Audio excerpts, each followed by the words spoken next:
just a few seconds for Patty to get back, and we will get the meeting started.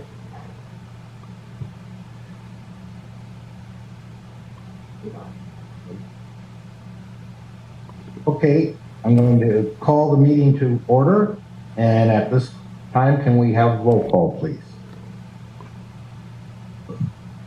Okay, Director McLaren. Here. Director Ariki. Here. Director Calandri. Here. Director Recca. Here. Director Parris. Here. Phyllis Stanin. Here. Kate White. And Craig Parton. Here. And I'm going to assume Arden is on the line? No? Okay. He is. Yes. And he's not even muted. Thank you. And Angelica is here also, correct? That's correct. Okay. Great. Thank you. Thank you, Angelica. Appreciate both of you being here in case we need to do an audible. At this time, we're at the adoption of the agenda. Is there a motion to adopt the agenda? So moved. So. Motion made by John. Sounds like it was seconded by Kathy. Is that correct? Yes. It's a little late, Kathy, but good time. I thought we were playing Jeopardy. Right. Is there any discussion? Hearing no discussion, all in favor of the motion by roll call vote? Okay. Director McLaren. Yes. Director Ariki. Yes. Sorry, Ariki. It's only been about 10 years. I know. I need more coffee. I'm sorry. Director Calandri. Here. Yeah. We're all having a rough morning. We're having a rough start. Director Recca. Yes. And Director Parris. Here. Or yes. Thanks. We're on public comments for non-agenda items. Are there any public comments on non-agenda items? Going once, going twice. We'll move on to special presentations, and we have a special presentation regarding the Antelope Valley East Kern Water Agency presentation on the High Desert Water Bank. Matt? Yes, good morning. Thank you, Director Parris. So this is Matt Knutson. I'm with AVAC, and for this item, I'm going to put on my AVAC hat for a few minutes. As everybody knows, AVAC has been working on a new water banking and recovery project located on the far west end of the valley within the West Antelope sub-area of the adjudicated basin. And we thought it'd be a good idea before we submit our storage agreement application to the Watermaster and the engineer for review to give a high-level overview of the project components, who the partners are, the size of the project, location, etc. So we've invited AVAC's consulting team this morning to give that brief overview and presentation to the Watermaster Board and the public. So with us this morning, we have Paul Chow, Joe Long, and Tim Leo. As I mentioned, they're with various consulting firms working on the project for AVAC. So at this time, I'll turn it over to Paul Chow to get started with the presentation. Thank you. Great. Thanks, Matt. This is Paul Chow from Kennedy Jenks. And so appreciate everyone's time here, and thank you for having me. So to start with, for the High Desert Water Bank, as Matt mentioned, this is a project being developed on the far western end of the basin on a 1,500-acre site, as shown in the figure on the left here. And the objectives of the project are to develop 70,000 acre-feet per year of both recharge and recovery capacity, with the recovered water being conveyed to the state water project, with an objective of having an overall storage capacity of 280,000 acre-feet. We can see a general figure of the project site on the right here. This is the 1,500-acre site. The recharge basins are shown with the blue and yellowish polygons that are shown there, and proposed recovery wells are shown with the blue and red dots. Next slide, please. And so here are some key details about this project. The owner and operator will be AVAC, and their key partner on this project is Metropolitan Water District, who is providing the financial support for the project. And Metropolitan will also be providing the water supply for the project as well. So the project will recharge Metropolitan's state water project, imported water supply at a capacity up to 70,000 acre feet per year.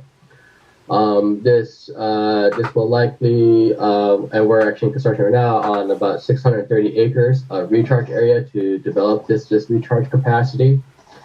And to achieve the 70,000 acre feet per year of recovery capacity, we're planning on drilling and equipping 27 wells, and the wells will convey the recovered water back to the state water project aqueduct for Metropolitan's use. And as part of the agreement between AVAC and Metropolitan, Metropolitan can recover 90% of the water that they store at the project. So, for example, if they store 1,000 acre feet of water at the high desert water bank, they can recover 900 acre feet back to the state water project. Next slide, please. And so AVAC has been implementing this project since about 2019, 2020. And so this schedule they show here is a kind of high-level overview of where we currently sit with the implementation process for the project. And so as everyone on this call knows, AVAC drilled the first 4 wells of the project starting in 2020, the pilot recovery wells.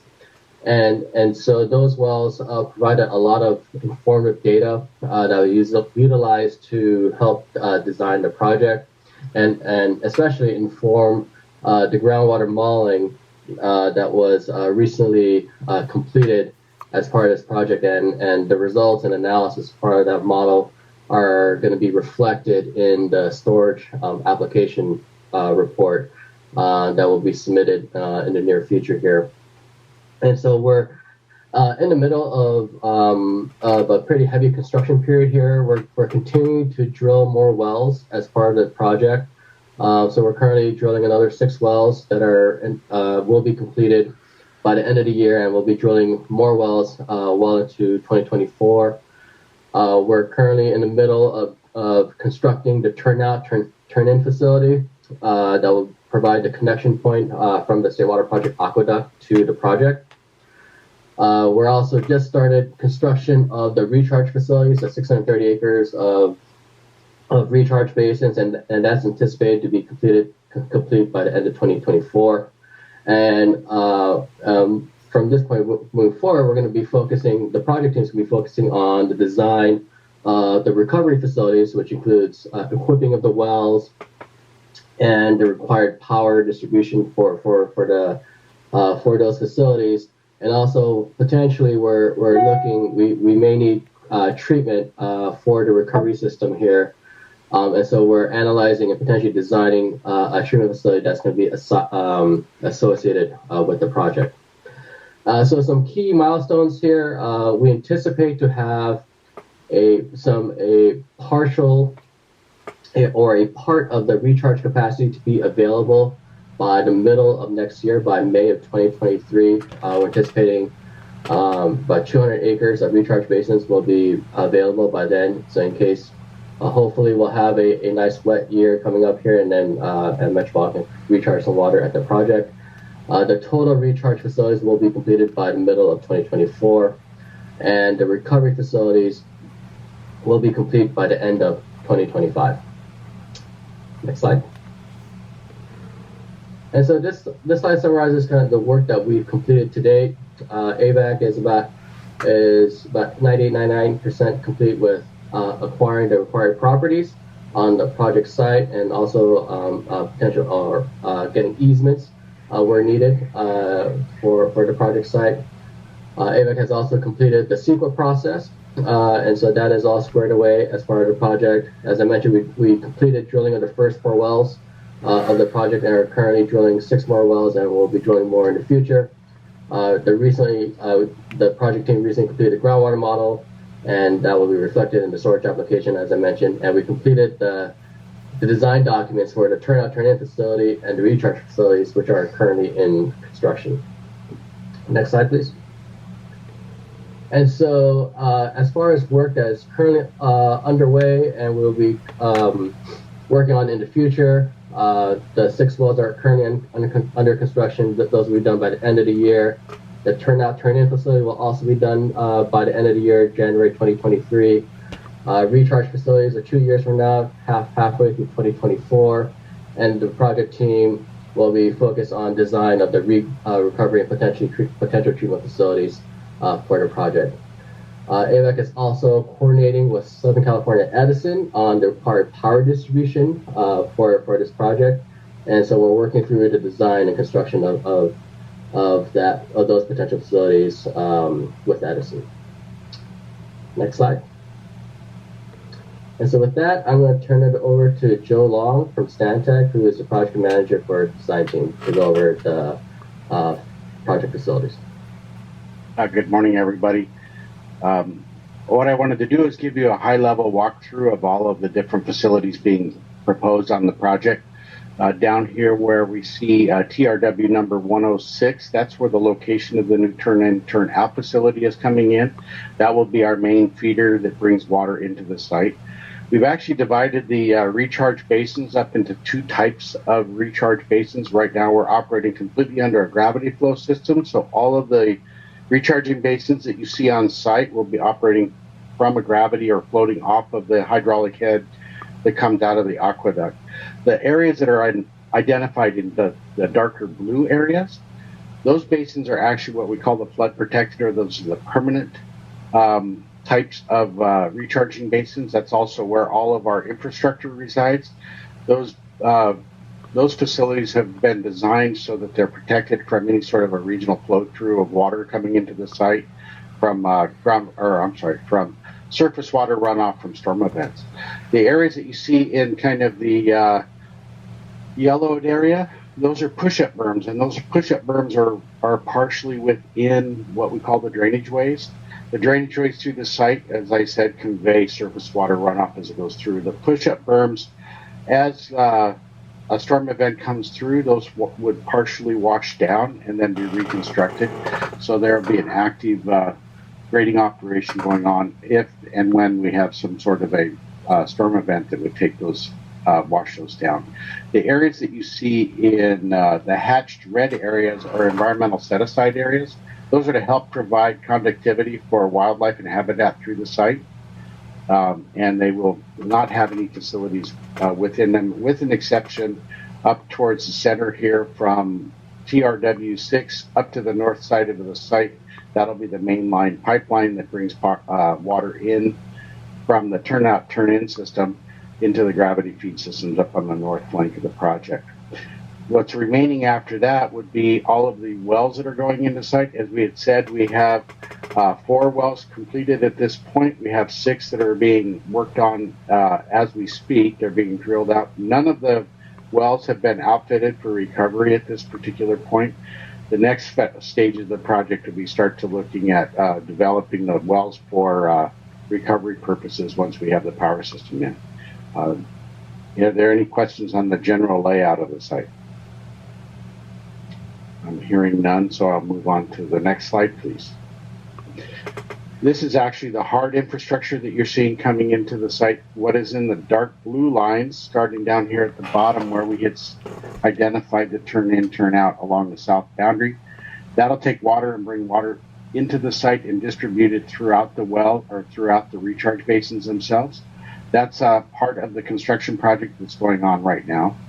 The future construction project, as far as recovery systems, are all shown in the purple violet color, if you want to call that. And those are the return water pipelines that will be coming from each one of the wells.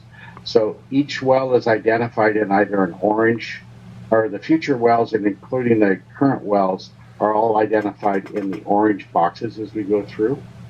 And then there's some existing wells on site that were also in consideration for the overall project. This, the final design for all of the recovery systems will be happening towards the end of this year and into a portion of next year, with the construction package to follow shortly after. Next slide, please.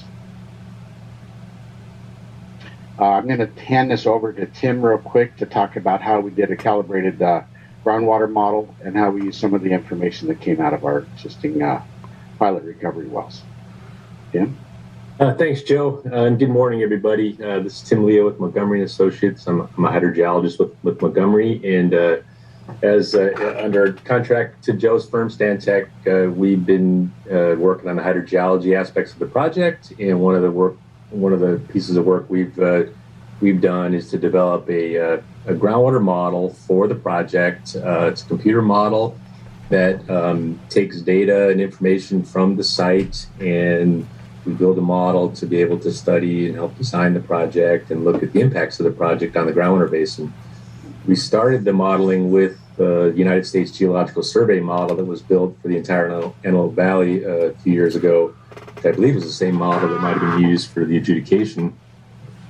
And we carved out the western portion of that model and built a project-specific model so that we could study the project and help design the project with a more refined model. We calibrated the model to make sure the model was representative of site conditions to data that we've collected on the property for the high desert water bank. And the uses of the model included simulating the recharge capacity of the site and the impact of that recharge, and the recovery capacity of the site to study how many wells we need to get the water out of the ground to meet the recovery goals. And then also the model allows us to look at the impact of our recovery operations on the area around the high desert water bank. We also, as indicated earlier, have a water quality model associated with the project, so that we could look at the water quality that's going to come out of the well field that's going to be operated, and then help the engineering team evaluate the need for treatment of that water before it's put back into the aqueduct. So the model's been like a helpful tool for us to design the project, and also will be helpful for the storage agreement, as Paul indicated, and much of the results of our recent work will be summarized in the storage agreement that'll be delivered shortly. And I'm happy to answer any questions that anybody might have about the work we're doing. Hearing none, I move on to the next slide. Yes, so this is Matt. So thank you, gentlemen. Good job. So real quick, the next steps for AVAC are to complete our storage agreement application, and we plan to submit that to the Watermaster in late August of this year. So that's all we have to present today, unless the board has any questions. But Go ahead, John. What was the first gentleman's name? Paul Chow. Paul Chow. Yeah. Okay, I've got some questions directed to Paul. You said we're going to pull 70,000 acre feet a year out of is that correct? Yeah, that's the project objective. Mm-hmm. Okay, and have you guys proven that you can get 70,000 acre feet of water into the basin? Yeah, so far it looks pretty good with the groundwater modeling that Tim and his team have conducted. It's looking very optimistic at this point. All right, and then did you say 90% of this water will go to Metropolitan, 10% will be left in the ground, so when it goes to Metropolitan, it goes into the aqueduct, correct? Correct. And can that water be transferred out of the valley? Correct. Can? Yes. Yeah, Okay. the water that's brought in is Metropolitan's Table A State Water Project supply. It's stored for a duration of time in the basin, and then when they call on that water, they can recover 90%, and it does leave the basin. Okay, but it leaves us 10%. How many wells did you say we're going to drill total? We're planning on 27. 27. How many gallons per minute are those pumps designed to pump out of the basin? Yeah, so so far with the wells we've drilled so far, the wells are averaging about 1,800 GPM per well. 1,800. Okay, that's a lot of water. When the project's up and running and completely functioning, will all 27 wells be operating at one simultaneous time? Likely, it depends on what Metropolitan is calling for in any given recovery year. If they're calling for their full contractual amount of 70,000 acre feet per year, it's likely that most, if not all, of the wells would be operating at that time in order to be able to recover that much water. Okay, Paul, another question. Sorry, I have a lot of questions. I'm a farmer. No problem. What is the closest each well will be to each other? Can you repeat your question, Todd?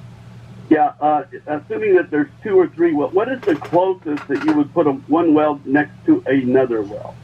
Would it be a quarter mile? Would it be 300 feet? Tim, do you have an answer? Yeah, I can help. Sure, Paul. Yeah, the wells are approximately a quarter mile. We have a figure in the presentation that we could flip back to you. I don't know who's driving the presentation, but yeah, there's a figure in there that shows the locations of the wells. Yeah, so you can see the spacing on this graphic here. That the wells, quarter mile or so, but some are a little farther apart. What's the most you have in to the best of your knowledge, how many do you have in a square mile? Oh boy. Let's see here. What's a square mile in this thing? I mean, I think a square mile, we might have over 10 in a square mile. Okay. Let me answer that question a little bit better here. So, as you can see up in the northeast side of the project, where you see R14, R13, R12, that's the highest density area in that quarter section. And you can see, I think, on this slide here, Joe, the site's about looks like it's about what?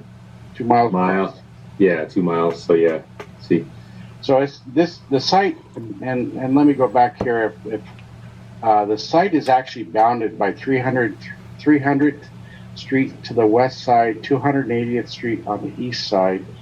Obviously, the California Aqueduct on the south end of it, and Avenue A along the top north area. So it's approximately 2 miles across and about a mile and a half to the north. Okay, so in that area you have approximately 10 wells? Let's see, and counting them, and I'll do it real quickly. 1, 2, 3, 4, 5, 6, 7, 8, 9, 10. Yes, you're correct. 10 in that Thank you so much. And have all 27 of those wells been approved by the engineer that are proposed? So, John, this is Matt. So, the Watermaster and the Watermaster engineer have approved construction of the 4 pilot wells, in addition to the 6 wells that are currently under construction. So, out of the 27 wells that we proposed, 10 of them have been approved by the Watermaster. All right, thanks a lot. That's it. Thank you for your answers. Appreciate it. Well done.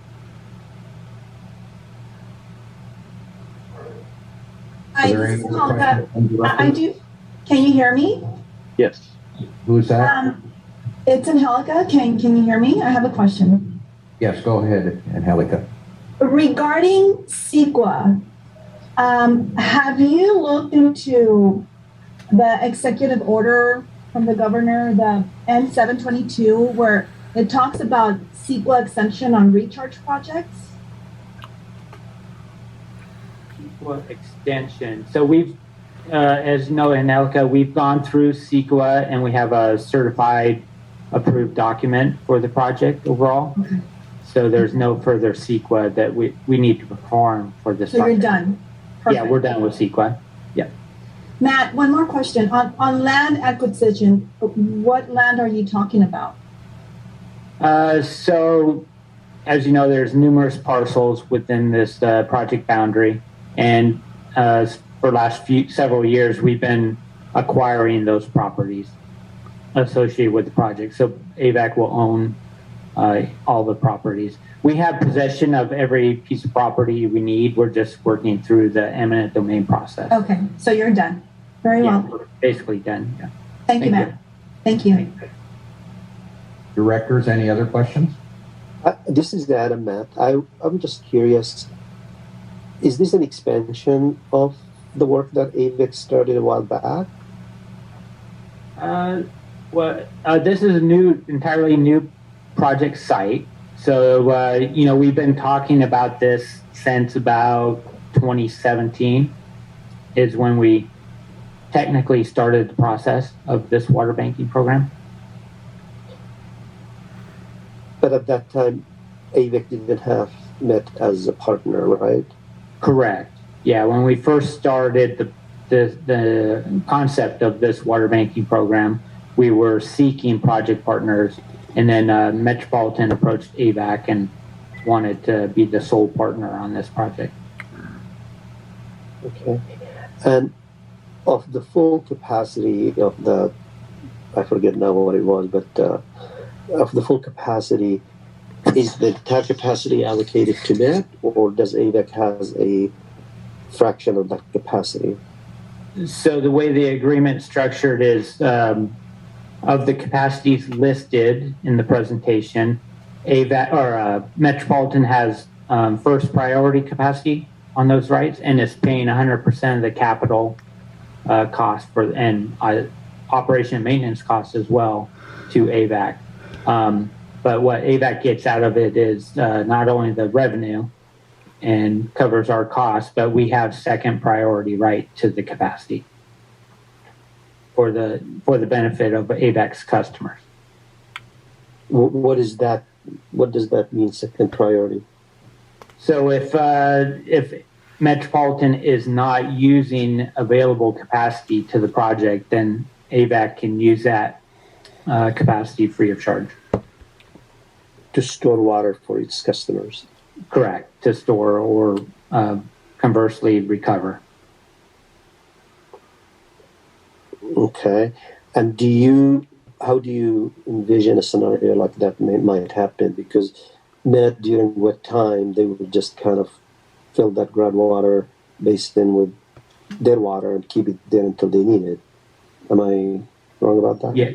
Yeah, that's correct. But there may be years where they are not using the capacity because of other banking projects and operational facilities that they have. So we retain second priority. Okay. All right. Directors, any other questions? Now let me open up to the public. Does the public have any questions? Okay, outstanding presentation. Thank you for the heads up. All right, thank you. We'll move on to item 6, consent agenda. Is there a motion to approve the consent agenda? This is Adam. I move that we approve the consent agenda. Motion made by Adam. Is there a second? Adrian will second. Motion second by Adrian. Is there any discussion? Hearing no discussion, all in favor of the motion to approve the consent agenda by roll call vote? Director McLaren? Yes. Director Ariki? Yes. Director Calandri? Yes. Director Recca? Yes. Director Parris? Yes, motion's carried unanimously. That brings us to item 7, advisory committee report. And on page 31 of our agenda packet, we have the report. And James, are you here today? Yes, can you hear me? Yes, we can hear you very well. Anything else you'd like to discuss with us regarding the advisory committee? No, I believe the memo speaks for itself, but if you have any questions, I'd be more than happy to answer them. Great. Thank you, James. Any questions, James, regarding the advisory committee report?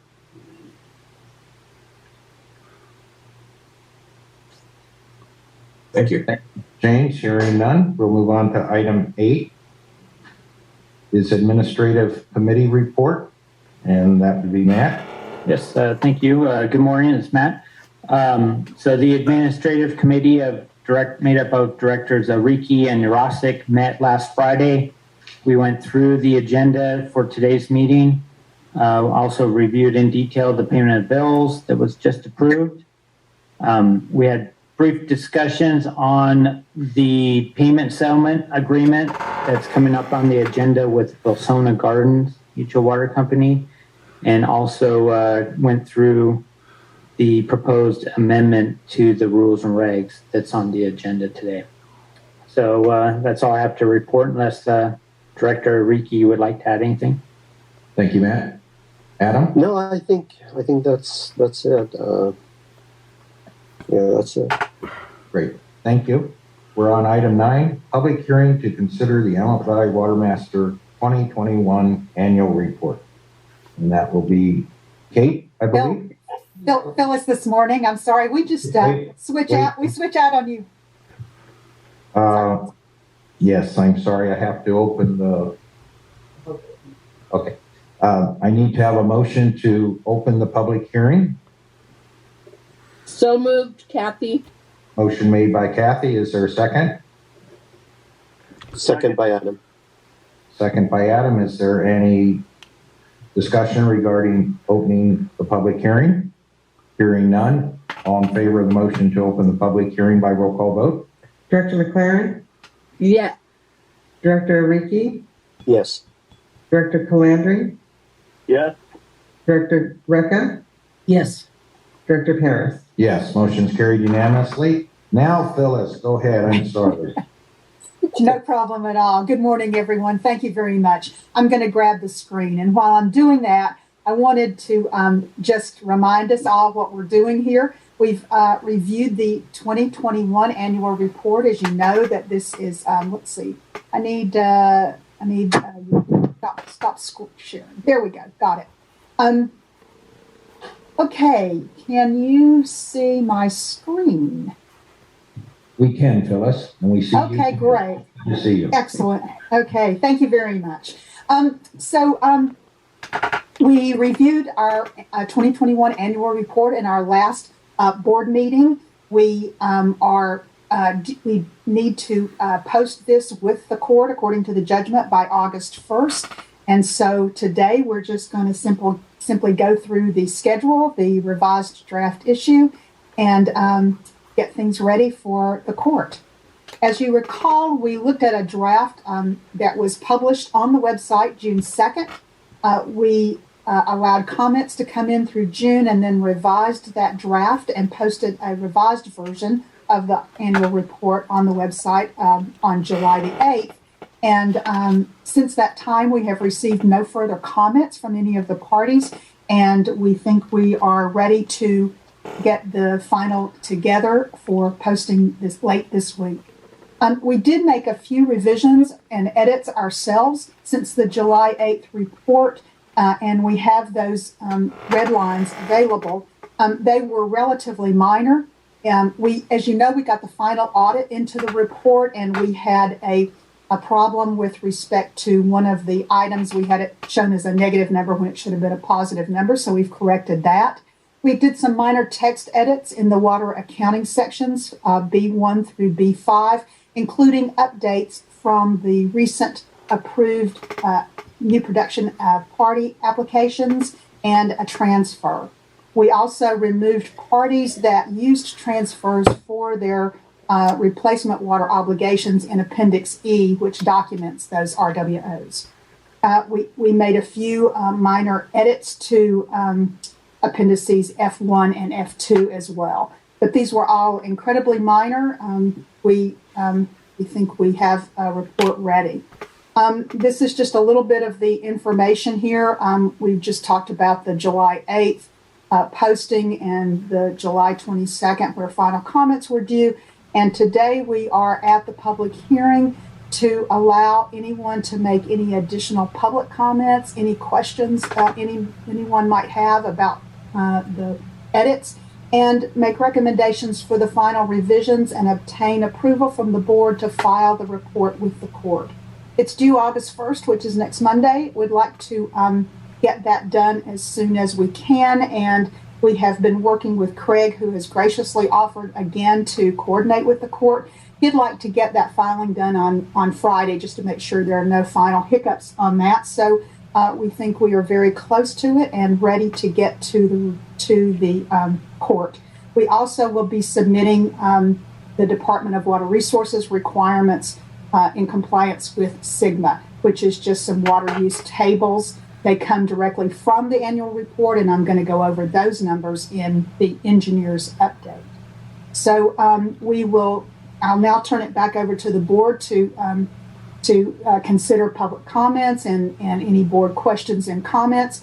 And once we get that process underway, we will be ready to make the final revisions and would like to have the board consider for adoption Resolution 2244. So I'll turn it back over to you, Rob. Thank you. Thank you, Phyllis. Appreciate it. We're now on advisory committee comments. James or anybody from the advisory committee, do you have any further comments? Hearing none, we'll go to public comments. Are there any public comments regarding the Antelope Valley Watermaster 2021 annual report? Hearing no public comments, that will bring us to the closing of the public hearing. Is there a motion to close the public hearing? Adam here. I move that we close the public hearing. Motion made by Adam. Is there a second? Adrian will second. Second by Adrian. Is there any discussion? Hearing no discussion, all in favor of the motion to close the public hearing by roll call vote? Director McLaren, Yes. Director Ariki, Yes. Director Calandri, Yes. Director Recca, Yes. Director Parris. Yes, motion's carried unanimously. We're now, the public hearing is closed, and we're now on item 10, consideration possible action to approve the Antelope Valley Watermaster 2021 annual report. And said report be filed with the court and Department of Water Resources reporting system in compliance with the Sustainable Groundwater Management Act. That brings us to item A. Is there a motion to approve resolution number R2244? Adam here. I move we approve resolution R2244. Motion made by Adam. Is there a second? Landry will second. Motion second by John. Is there any discussion? I have one comment. So Go ahead, Matt. on page 37 of your packet is the proposed resolution R22-44. And on the second to last paragraph from the bottom, it reads filing of the 2020 annual report. That's a typo. We should change that, or we are going to change that to 2021. So before it gets signed. Great. So I just wanted to point that out. So that clarification has been made regarding resolution number R2244, and Adam and John, you're still good with your motions. I would motion again, correct? Okay. Yes. Director McLaren, Yes. Director Ariki, Yes. Director Calandri, Yes. Director Recca, Yes. Director Parris. Yes, motion's carried unanimously, approving resolution number R2244. That brings us to item 11, consideration and possible action on transfer applications. And that's going to be Phyllis or Kate. Good morning. It's going to be Kate with Todd Groundwater. Great. How's my volume? Can everyone hear me okay? We hear you very well, Kate. Great. There is one transfer on today's agenda, and it starts on page 48 of the packet. And it involves a reoccurring transfer from AVAC to District 40. And AVAC and District 40 in February 2015 entered into an agreement for the annual transfer of AVAC production rights to District 40. And our letter on page 48 has a list of what the past annual transfers have been since 2016. And the current transfer is for 2,622.89 acre feet. And AVAC has the production rights for this transfer. And locations of the AVAC and District 40 wells are shown on Figure 1, which is on page 51 of the packet. And that Figure 1 also shows spring 2022 groundwater elevations with respect to those wells. And the brown circles on that map are AVAC wells, and the green circles are District 40 wells. And District 40 wells in the central Antelope Valley subarea will be the ones pumping this transferred water. And these wells are located within a large cone of depression in the groundwater surface. And clusters of AVAC wells are located west and northwest of District 40 wells, and AVAC also has wells near its groundwater basins. And hydrographs from 4 wells monitored by the USGS surrounding the District 40 central well fields. I'm going to talk about those. And those hydrographs are on Figure 2, which is on page 52. And there's a well number 5201, and that's kind of in the bottom row on the left side. And that well's on the eastern edge of the District 40 wells and indicates a long-term decline in water levels until about 2018. And then after that, water levels have appeared to stabilize somewhat. And that's likely in response to potentially wet years of 2017 and 2019. And there's another well hydrograph, and that's number 44001. And that's on the left side, the bottom left side of that figure, Figure 2. And that's located southwest of District 40 wells and indicates a decline between 2007 and 2016. And then some seasonal fluctuations, and then lower water levels again in the last couple of years. And the third well that I'm going to talk about is well number 3801, and that's on the left side. I think it's second from the bottom, and that's also that's west of the wells and shows relatively stable groundwater elevation since about 2008. And there's another well 4301, which is north of the well fields. And that shows small declines in water levels followed by stable levels between 1997 and 2022. And at the beginning of 2022, District 40 has over 60,000 acre feet of groundwater available for use. This includes production rights, unused fed reserve rights for use in 2022, imported water return flows, and carryover water. And District 40 typically produces like 16 to 20,000 acre feet per year of groundwater for its constituent. And it has more than 50 wells located throughout the central Antelope Valley subarea, and has the ability to redistribute production to areas with higher groundwater levels as production increases during dry periods. Local water level declines have not been associated with known claims of material injury in this area to date.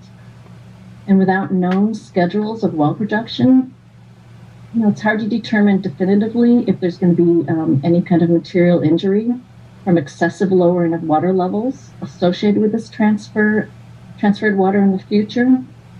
However, given that this transferred water is anticipated to be produced over a period of time and distributed over large well fields, it seems reasonable that a material injury associated with declining water levels can be managed and mitigated. And there is no material injury associated with groundwater storage and sustainable yield.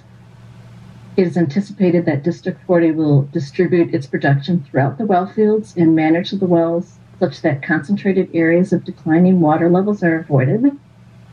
And this analysis also recognizes that District 40 has the right to pump the current groundwater rights that it has, especially during drought, and that water represents a critical groundwater supply for the community. Given the details of the material injury in our letter and what I discussed today, we find that the potential for material injury can be mitigated and recommend approval of this transfer. The advisory committee did not vote on this application. Looking at their notes, it looks like there was a first but no second for the vote, so they didn't vote. Are there any questions on this transfer application? Directors, any questions? Why was there no second on the advisory committee? Probably because no one wanted to second it. James, do you have a response to John's question? No, I think you answered it well. It did go to, we had a first and then it just went kind of quiet for a minute. And since we didn't get a second, we went ahead and just moved on. Thank you, James. Did that answer your question, John? Well, it's puzzling. I think there was 9 people at that meeting. Yeah. So, Hey, John, I think that this is Matt. So there was a comment about this just being routine item. You know, it's A motion to approve resolution number R2245. Move to approve canopy. Motion made by Kathy. Is there a second? Adrian will second. Second by Adrian. Is there any discussion? Hearing no discussion, all in favor of the motion to approve resolution R2245 by roll call vote? Director McLaren, Yes. Director Ariki, Yes. Director Calandri, yes? Director Recca, Yes. Director Parris. Yes, motion is carried unanimously. That brings us to item 12, consideration and possible action on new production applications. And that will be 8, I believe. Actually, I think it's going to be Arden if she wants to do it. Yes, happy to do so. Good morning. Wait a we've second. I'm sorry. Who's going to do the report? I will. Arden at Todd Groundwater. Great. Thanks, Arden. My pleasure. Today we have 3 new production applications. The first one is for Alex and Sally Sanchez. They are requesting 3 acre-feet per year. And first I want to note that this is on page 70 of the agenda, and on the PDF it's page 73. And then the letter begins on page 72 or 75 of the PDF. With the location of the well on the next page. And you can see that it's in the southeast sub area. So the Sanchez's are requesting 3 acre-feet per year for domestic use of a well to supply water to a 2,900 square foot home. They don't currently have any intended landscaping, but they have discussed wanting to plant fruit trees in the future at this property. So looking at this, we determined that there is not a risk of material injury because it is a low amount and they will be paying a replacement water assessment. And the advisory committee unanimously approved this application.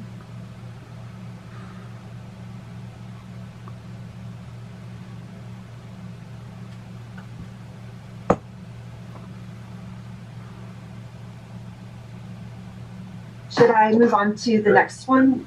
Or No, we'll do them one at a time. Is there any questions regarding R2246?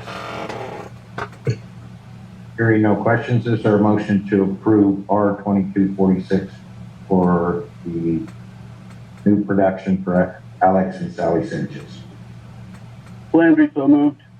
Moved by John. Is there a second? Second by Okay. Kathy. Go ahead. Is there any discussion? Hearing no discussion, all in favor of the motion to approve resolution number R2246 by roll call vote? Director McLaren, Yes. Director Ariki, Yes. Director Calandri, Yes.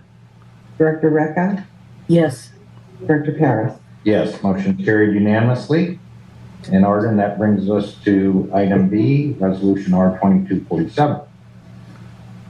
thank you. This application is for Del Sur Gardens LLC. And in the packet, it begins on page 93 or page 96 of the PDF. with a letter beginning on page 95 and 97 in the PDF. So this is located in the central Antelope subbasin, and this is for commercial use of an RV park. And Del Sur Gardens LLC are small pumpers by succession from Bach Lee, and they've been using a well on their neighbor's land in an agreement, and the agreement is attached in the application. However, in 2016, they drilled a new well on their land because they no longer would like to use their neighbor's well. And this was prior to new production application processes. And so they never supplied a new production application for this well. It is metered. They recently put in a meter, but they haven't submitted all of the documentation for that. And for their RV park, they estimate that they'll be pumping about 4.38 acre feet per year. And so they will pay replacement water assessments on 1.38 acre feet per year because the other 3 acre feet per year are part of their small pumper classification. And so we have assessed this. So I would also like to add that they've been using an estimated 3.92 acre feet per year for the past 3 years.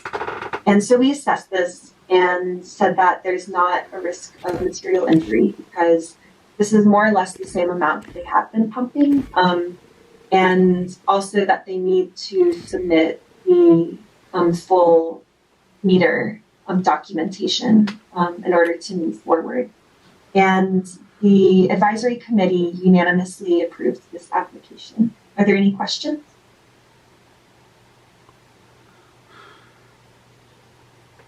Any questions, Director? No, the only thing is a comment. I mean, this well was drilled in 2016, and I think, Matt, you did tell me that they did submit the permit, drilling permit, and the well construction method already, so it's all good, and we will protect the groundwater quality. That's correct.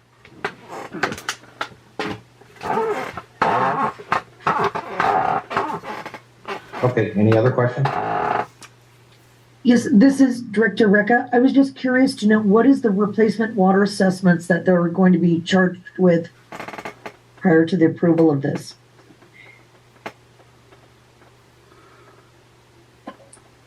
This is Kate. I think I can answer that. They'll be paying anything above their 3 acre feet per year.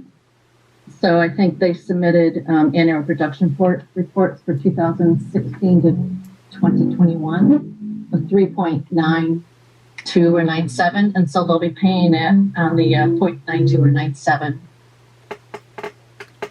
Does that answer your question? Yes, so that's all based on the estimates, and then going forward, then once we approve the well, the meter's been installed now, and going forward, it'll be meter reading, correct? That's correct. Okay, great. Thank you. Welcome. Yeah, Kate, I have a question. This is Rob. They were using a neighbor's well, and the estimate was they were using 3.92 acre feet per year. And then what in their allocation would have been 3 because they were a small pumper. And in the past, have we allowed like 2 different entities to use one well and agree to provide 3 acre feet per entity or per resident? Yeah, Rob, that's a good question. I think that we have, and I think that their estimate of 3.92 is the estimate of what they've been pumping, not what the other party sharing the well is. So, so that's something to consider, not charging them the replacement water assessments. Well, now that wasn't. No, that's right. That's right. No, Yeah, so yeah. It would seem to me they may, to be consistent with past practices, I don't recall us ever agreeing to one well providing 3 acre feet to one small pumper and 3 acre feet to another small pumper, and then just assess anything over that. This seems like something new we're doing, and I just want to make sure. Rob, can I try to answer that? Yeah, Angel's an expert on this. No. So small pumpers are allowed to share a well, and they are allowed to each pump 3 acre feet of water per year. They're also allowed to drill a replacement well to break off of that small pumper well. So Del Sur Gardens will be breaking off of that well and now have their own well. And they are allowed the 3 acre feet of water per year. Great. And are they going to pay the past assessment for the 0.92? Yes, they did submit production reports from 2016 till current, and they will pay replacement water for any water pumped above that 3 acre feet of water. And for the past? For the past. And do we know what that amount's going to be? It's about, the total invoice is a little less than $5,000 for all replacement water and assessments. And the agreement is they will pay that? In the future, they will pay any water that they pump above the 3 acre feet. The production reports were estimated at 3.92, and I believe that was an expert opinion. They hired somebody. Okay. The 4.38 acre feet comes from the engineer that they hired for their new production application. They estimated that. And now they're metered, so we'll know. Yes. Okay. That's correct. Very good. Thank you. Good answer. So is there a motion at this time to approve R2247? Move to approve, Kathy. Motion made by Kathy. Is there a second? Adrian Reckel, second. Motion second by Adrian. Is there any discussion? Hearing no discussion, all in favor of the motion to approve R2247 by roll call vote.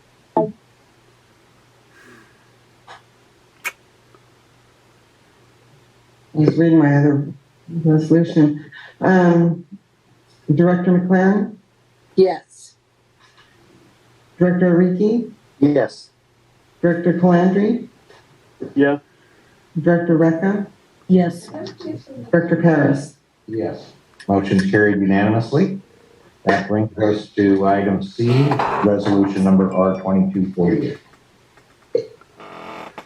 So this is for our third and final new production application for today for Darren Pooty. And his well will be in the central Antelope subbasin.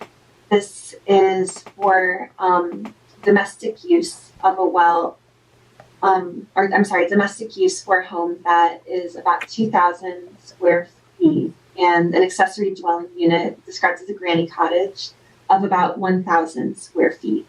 And he's requesting 3.5 acre feet per year for this. Additionally, there will be about 2,500 square feet of landscaping, which will be utilizing low water usage plants.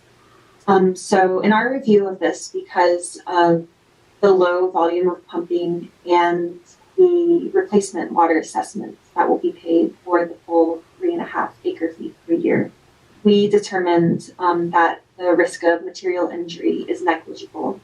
However, the advisory committee reviewed this and they did approve the application, but there were 6 yeses and 3 noes. And those who said no expressed some concern that we've been approving too many central Antelope subbasin applications. And this part of the basin is experiencing overdraft, particularly in the most recent annual report. So are there any questions? Any questions, directors? I have these comments. We are in a drought and will continue to be in a drought, even when it rains here and again.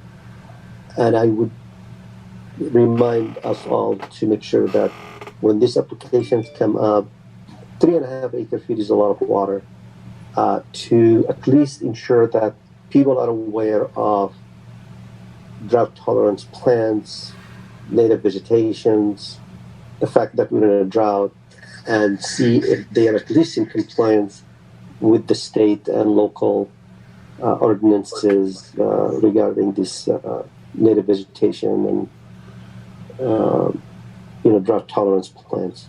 So I don't know if Arden, you guys have conveyed that. In the past, Katie has always, or Kate, I should say, has always pointed out that to whomever applies for water, that seems to be excessive. So we did kind of discuss a bit about the 3.5 for this application. It does specifically note xeriscaping with drought-tolerant plants in this one.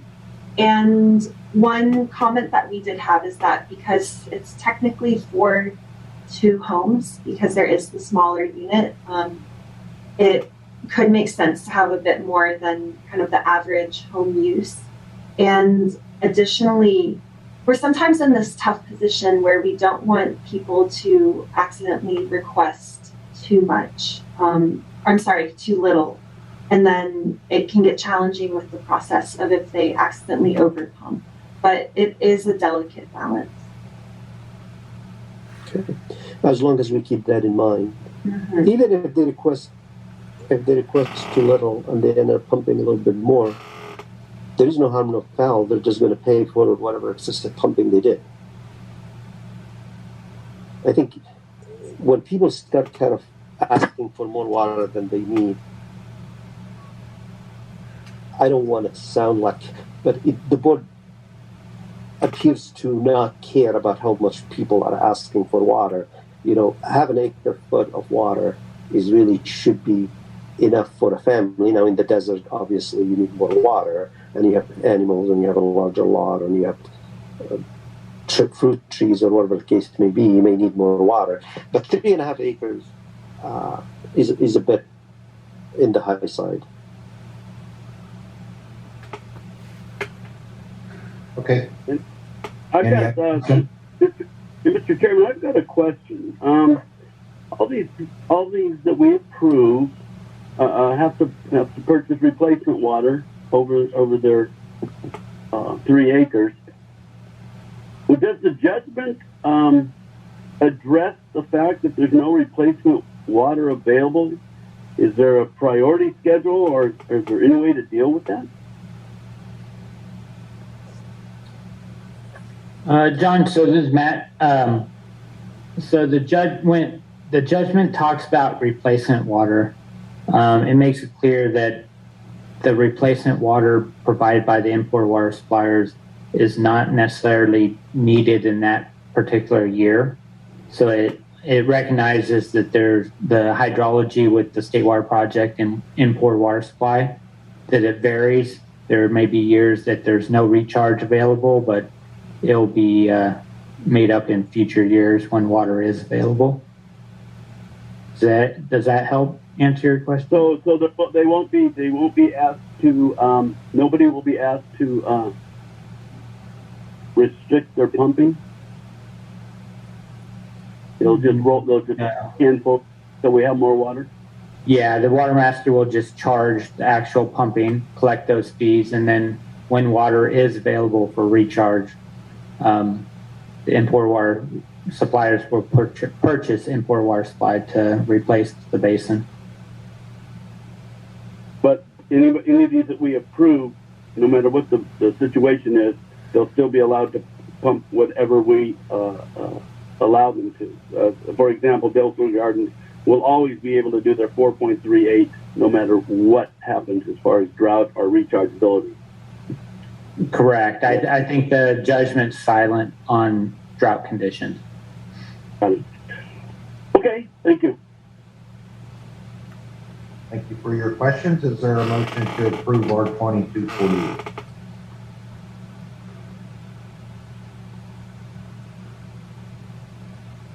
I move that we approve Resolution 2248. Motion made by Adam. Is there a second?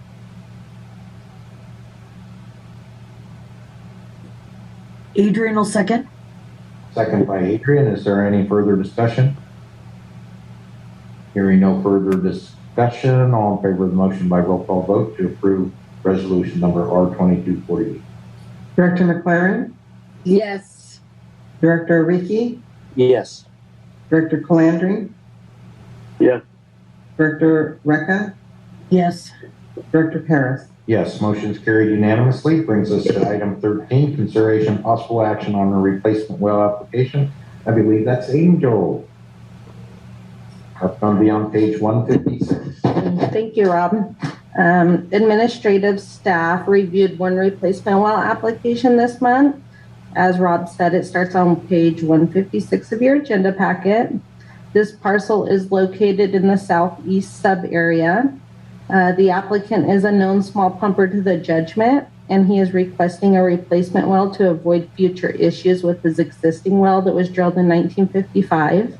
The replacement well will be used to supply water to an existing house and will be constructed less than 300 feet from the existing well. And the applicant has requested to keep his existing well to use as an emergency backup water supply. But if he does decide to destroy it in the future, he will follow all county requirements. Does anybody have any questions on this application? Director, he will leave the existing wells in place open? His existing well still works. It still functions. He's afraid because it was built in 1955 that it may have issues in the near future, but he would like to keep it for an emergency backup. Okay. I would, I don't know, he may already have done so. He needs to work with the county health department to change the status of that well to standby or whatever designation they use, so that they are aware that there is an open conduit into the groundwater basin that is existing until such time that it is destroyed. Adam, I agree. Unfortunately, before they can even move forward with that process, they need the Watermaster's approval to drill this well. But he will comply with all county requirements. Well, and I'm not saying we shouldn't approve his new well. I'm just saying we should convey to the individual that he needs, when the time comes and the new well is drilled, he needs to ensure that this well put on the right status per the LA County Health Department.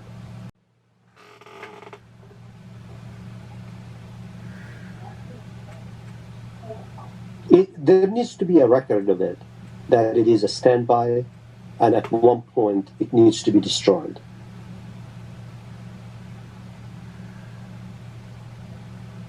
Okay, thank you. And Adam, do you have a recommendation what we need to do to ensure that happens? I believe all what he needs to do is let the county health department that he needs to put the existing well in case of an emergency, as Angel just indicated, and they will in their record change the status of that well as such.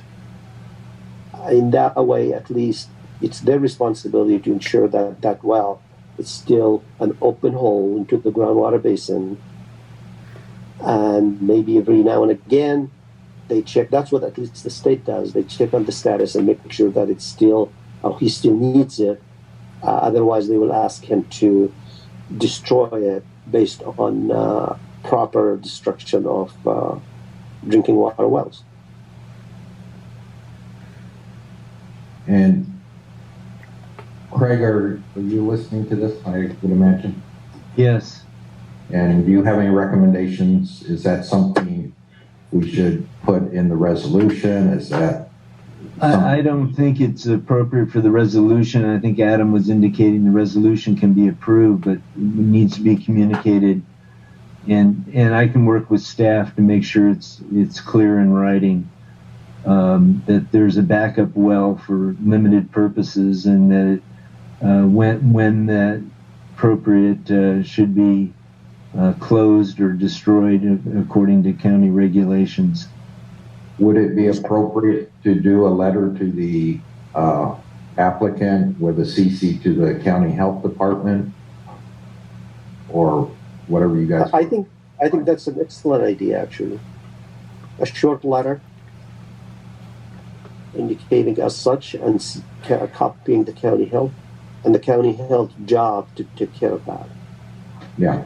Well, and if we work it out this time, when this comes up in the future, we can use the same letter template. And Yeah, let me work with staff to do that. okay, great. Adam, thanks for the heads up on that. Yeah. And any other discussion on resolution number R2249? Okay, is there a motion to approve resolution R2249? I move we approve resolution R2249. Motion made by Adam, is there a second? John, second. Second by John, is there any discussion?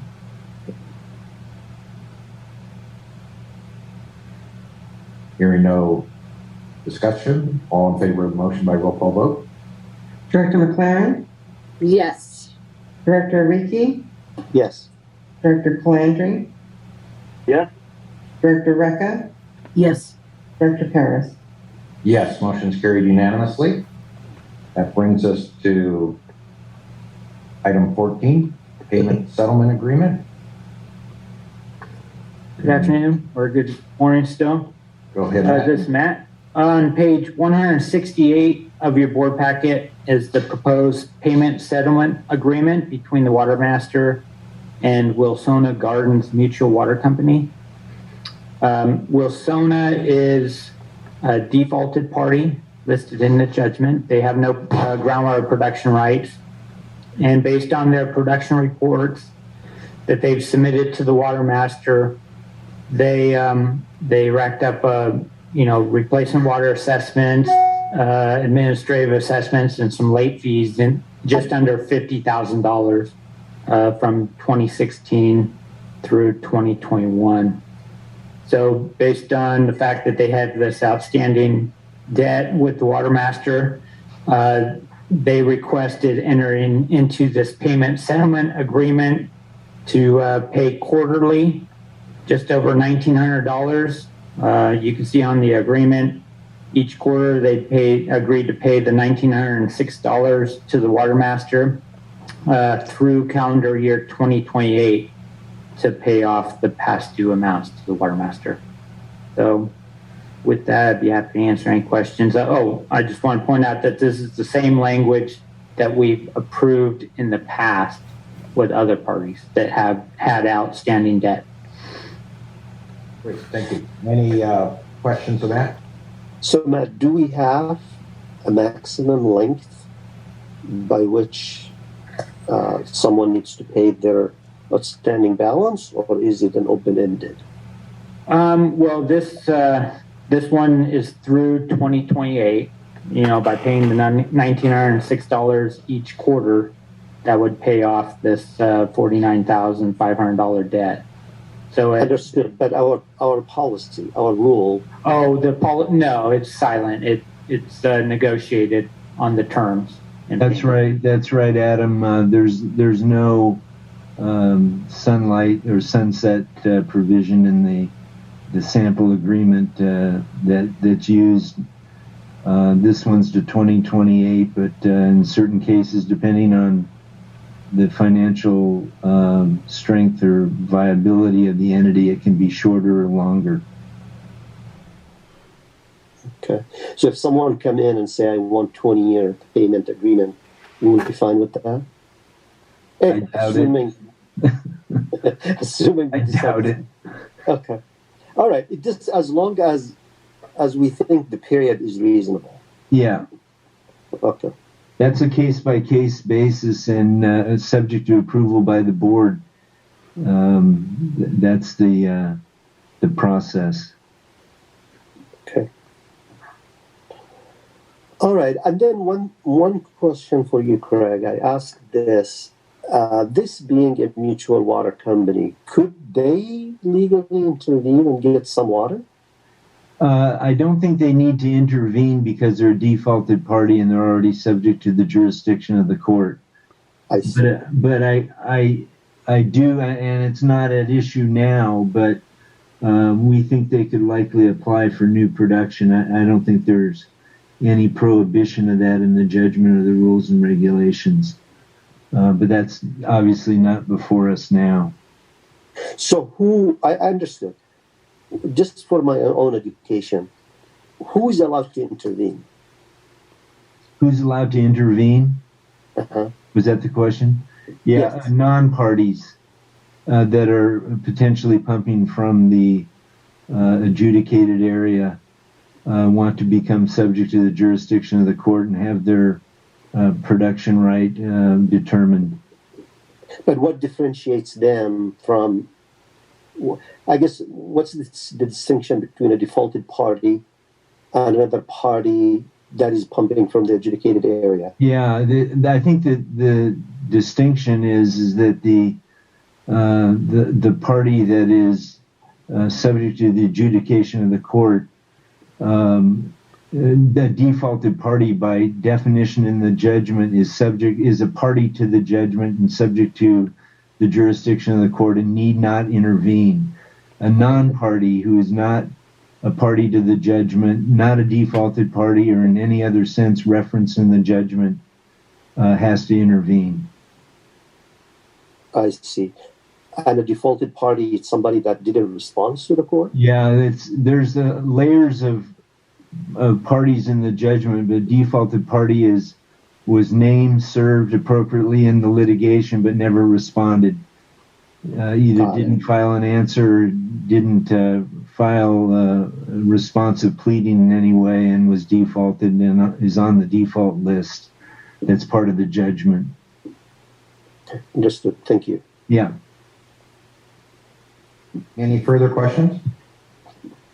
Hearing no further questions, is there a motion to approve the payment settlement agreement for the administrative assessments, replacement water assessments, and late charges incurred from 2016 to 2021 by Wilsona Gardens Mutual Water Company?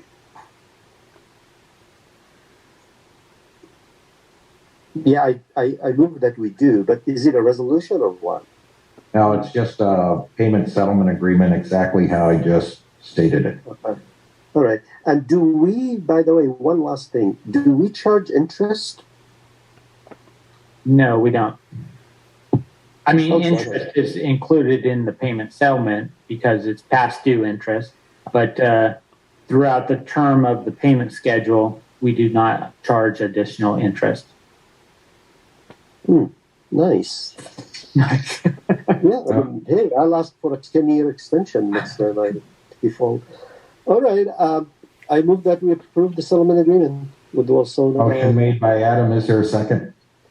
Adrian will second. Second by Adrian. Any discussion?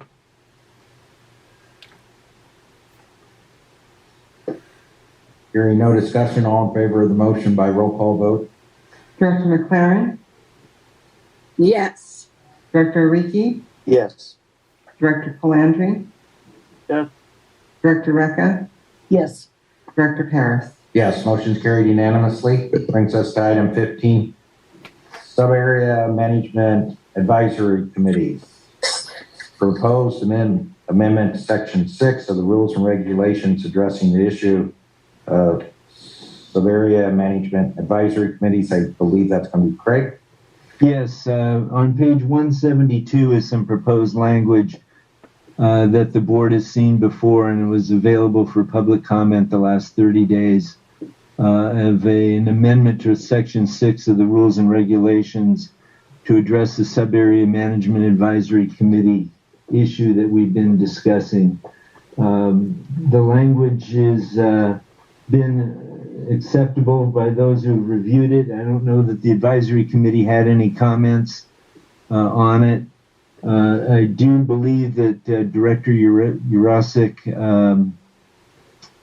suggests that the three words "or need for" on page 172 in blue be deleted because they are vague and he doesn't know what they might mean or require. If I may, yeah, correct. Absolutely. He said he said that they were inconsistent with the judgment. Okay.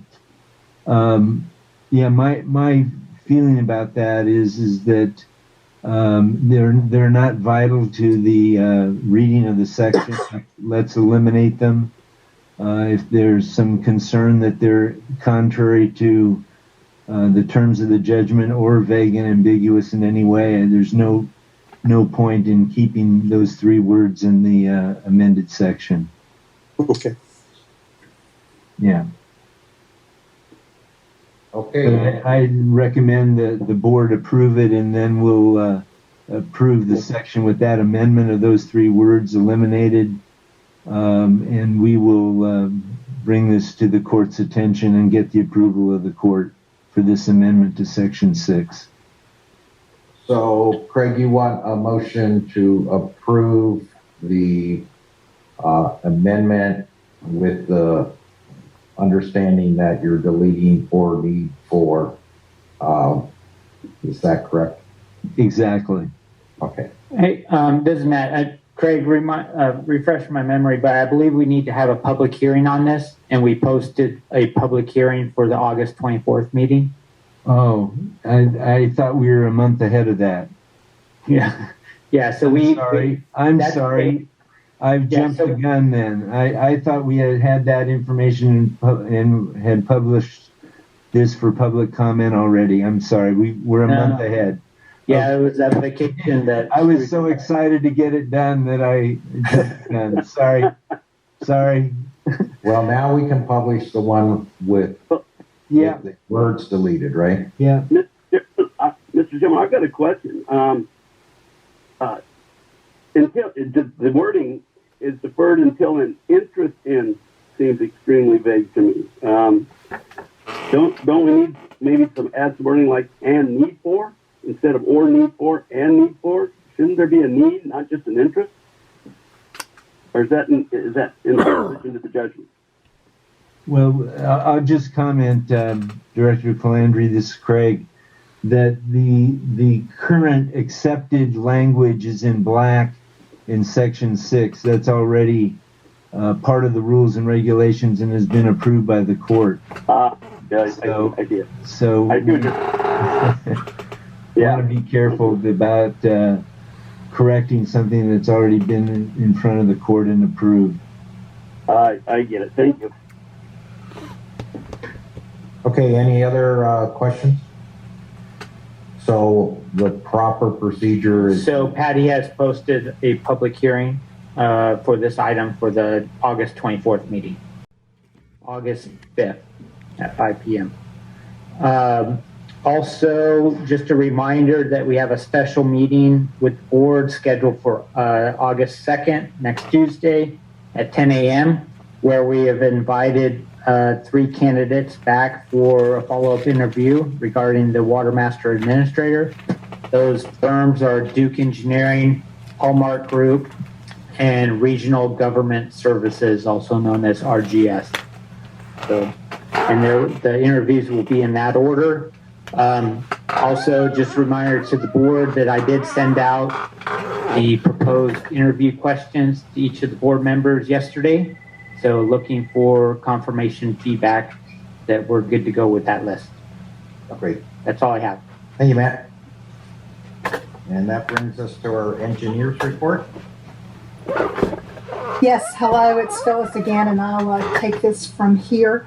A couple of things with regard to the report. So the first is an item that we do every month, and that's just update and look at the new production and qualified small pumpers that have been approved to date. That's on page 175 in your board packet.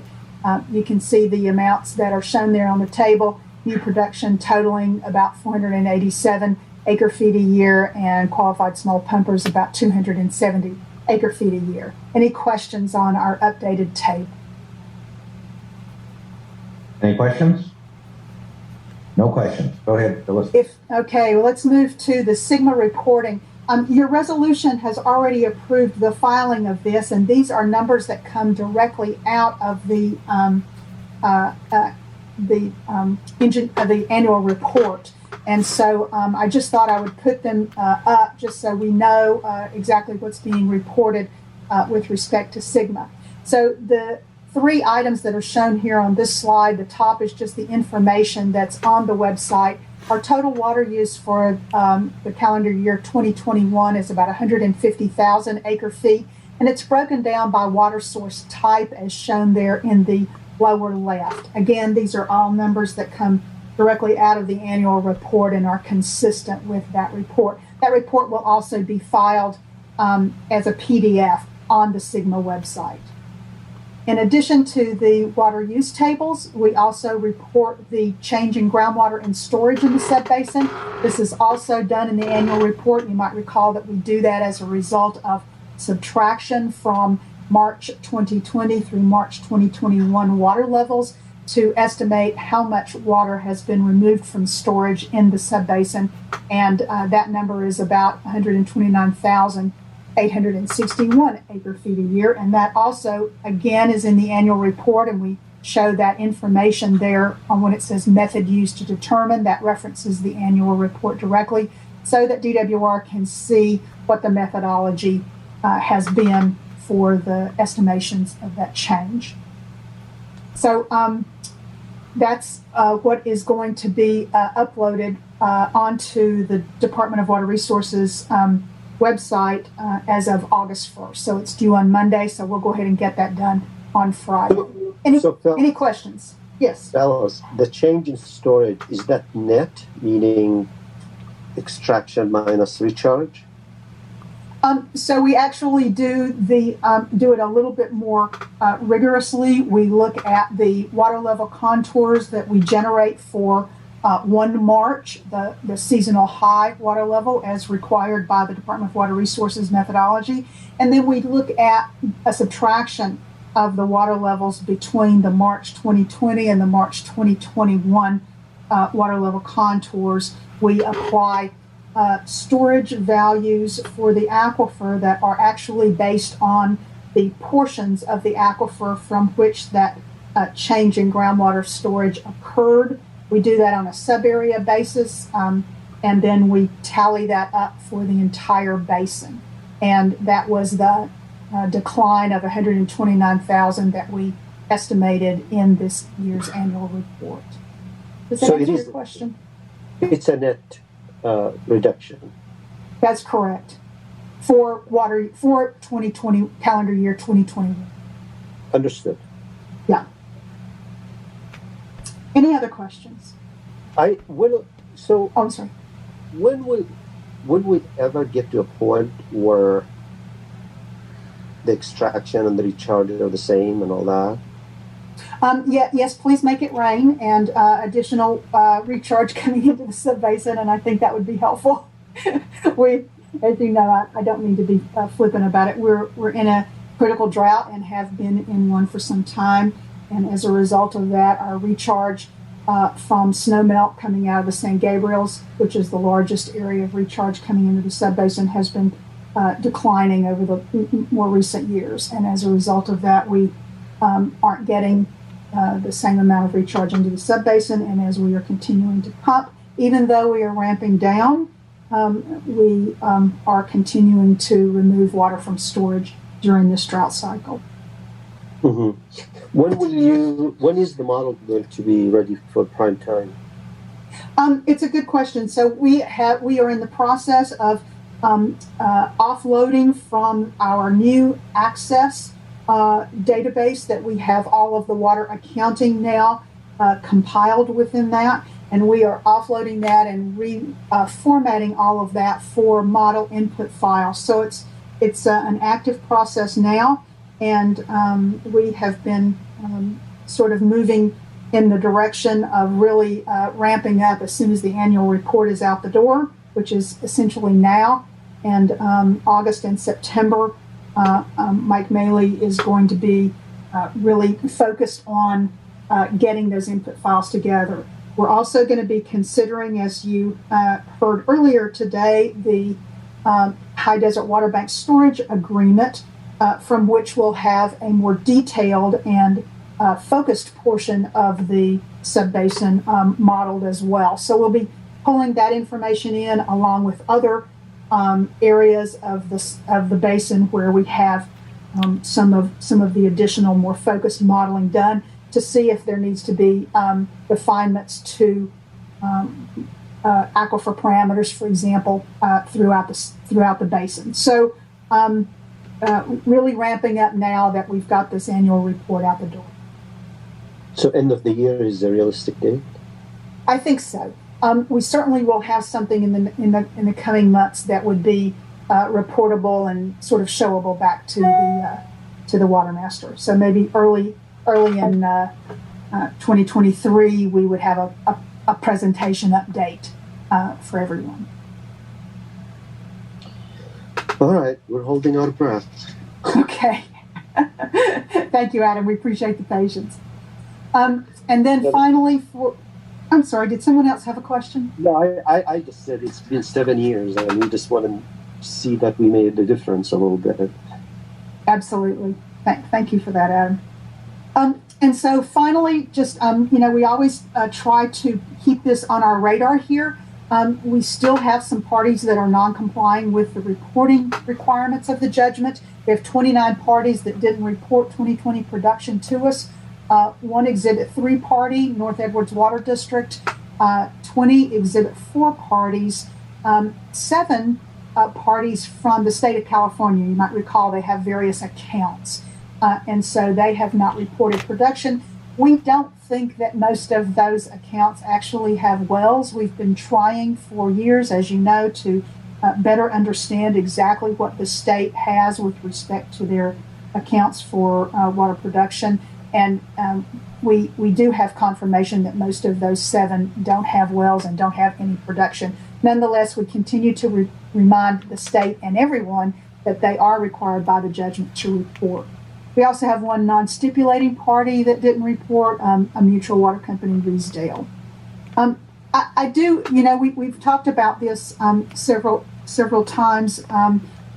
Most of these production parties are actually parties with relatively small production rights. So from the standpoint of reporting native safe yield, I don't think that they make too much of a difference. If everyone was producing the maximum amount that they could produce, it would only total about 2,200 additional acre feet per year in the valley.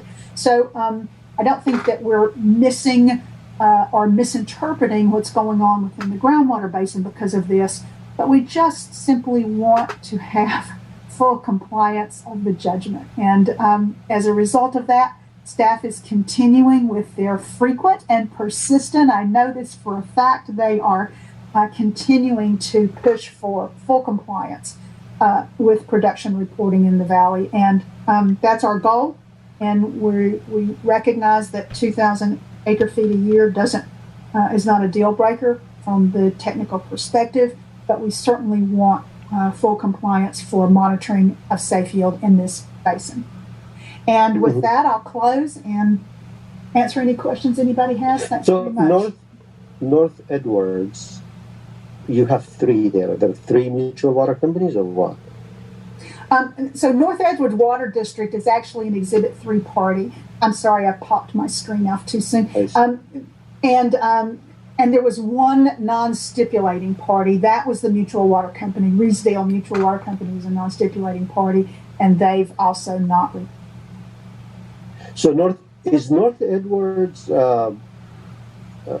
Lemieux's client?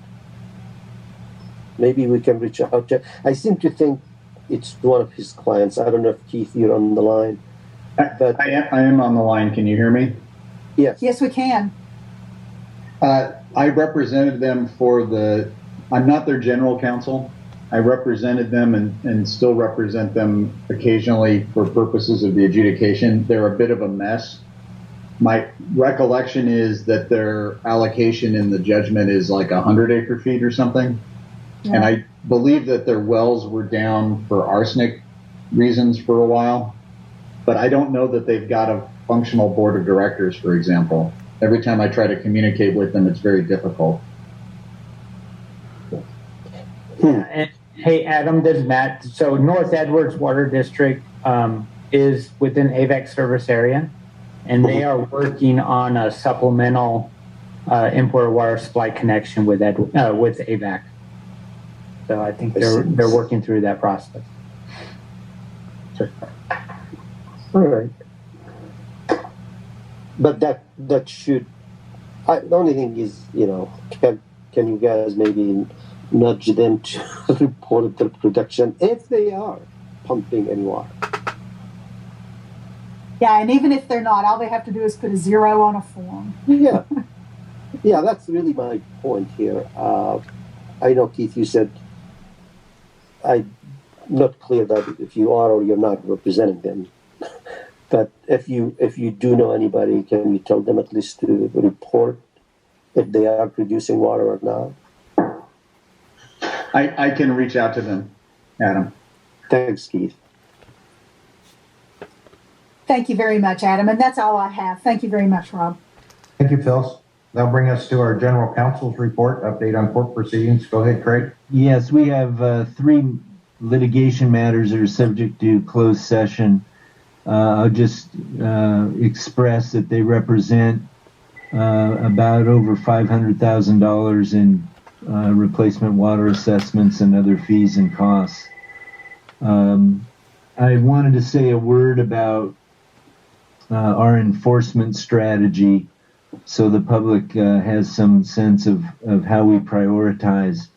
The system we have in place now is to review the issues for prioritization at the administrative committee level and then go to the board with the select ones, issues that we think are most susceptible to effective enforcement and have the kind of cost built into them that makes it worthwhile to expend the time and resources to recover. We've had good success in the past with I won't raise the names anymore because they've either paid or we have a judgment against them and a recordation of an abstract on their property, but it's yielded substantial results in the past, and we continue to look at the prioritization with the administrative committee to determine what is the appropriate use of resources to recover from those who are delinquent or refusing to pay. So we review that regularly, and I know there's some concern that certain entities aren't being pursued yet, but everyone's on our list. It's just a matter of prioritizing them for the effective use of resources. Right now we have 1 active piece of litigation and 2 potentially about to become active.